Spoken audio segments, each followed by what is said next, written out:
तर वाल्मिक कराडची पत्नी मंजुली कराड यांनी एसआयटी वरती गंभीर आरोप केलेत। एसआयटी प्रमुख बसवराज तेली हे सुरेश धस यांचे जावई असल्याचा आरोप त्यांनी केलाय। तर देशमुखांच्या हत्येशी वाल्मिक कराडांचा संबंध नाही असं मंजुली कराड यांनी म्हटलंय।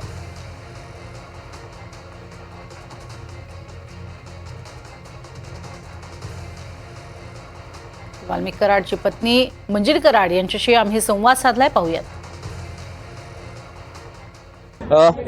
वाल्मिक कराड यांच्यावर आतापर्यंत खंडणीचा गुन्हा दाखल होता, मोका लावण्यात आला। आता जी माहिती मिळते त्यानुसार त्यांच्यावर 302 चा देखील गुन्हा दाखल करण्यात आला। हे गुन्हा जे मोका 302 जे म्हणताय हे कालच्या आंदोलनामुळे दाखल केलाय तुम्ही।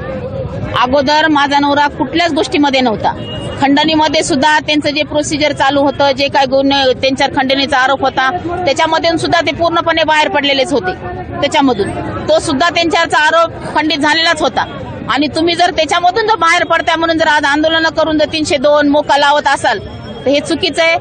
आणि ते तुम्ही आंदोलन करून जर गुन्हे दाखल केले असतील तर मी पण आज आंदोलनाला बसले। जोपर्यंत तुम्ही ते गुन्हे दाखल मागे घेणार नाहीत तोपर्यंत आम्ही इथून उठणार नाहीत। आजचे गुन्हे मागे घेत नाहीत तोपर्यंत तिथले कुणी हलणार नाही, पाणी सुद्धा घेणार नाही। आईंची तब्येत खालावत चालली आहे, सकाळपासून पाणी खालावते ना, काय करायचं ते कशाला जगल ती बिचारी ती। आज महिना झाला ती तिच्या पोराचं सगळं ऐकायली बघायली ना, तिच्या पोराचं कसं कसं काय काय कोण कोण करायला ते। बरं, या सगळ्या मागे राजकारण असल्याचं बोललं जातंय, तुमची काय भूमिका आहे? कोण करतं हे राजकारण? अहो कोण करते म्हणजे तुमचे राजकीय लोकच करायलेत ना। धस आहेत त्याच्यामध्ये, तुमचे बजरंग सोनवणे आहेत, तुमचे जितेंद्र आव्हाड आहेत, प्रकाश सोळंके आहेत, संदीप क्षीरसागर आहेत, जरांगे आहेत। सगळ्यात मूर्ख तर तो जरांगेच आहे।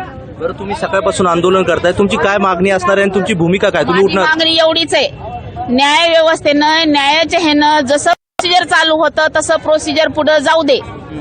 जर तुम्ही ऐकून कुणाचे ऐकून जर तुम्ही माझ्या नवऱ्यावर गुन्हे दाखल करत असाल तर ते मला मान्य नाहीत। जशी प्रोसिजर न्याय व्यवस्थेनं चालू होती तशी प्रोसिजर जाऊ दे।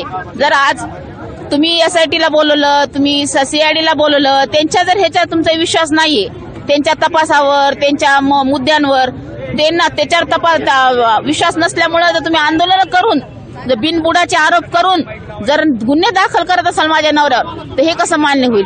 तुम्ही आता इथेच बसून राहणार? हो, जोपर्यंत तुम्ही गुन्हे जर दाखल केले असतील तर गुन्हे जोपर्यंत मागे घेणार नाही तोपर्यंत आम्ही इथेच बसून राहणार आहेत।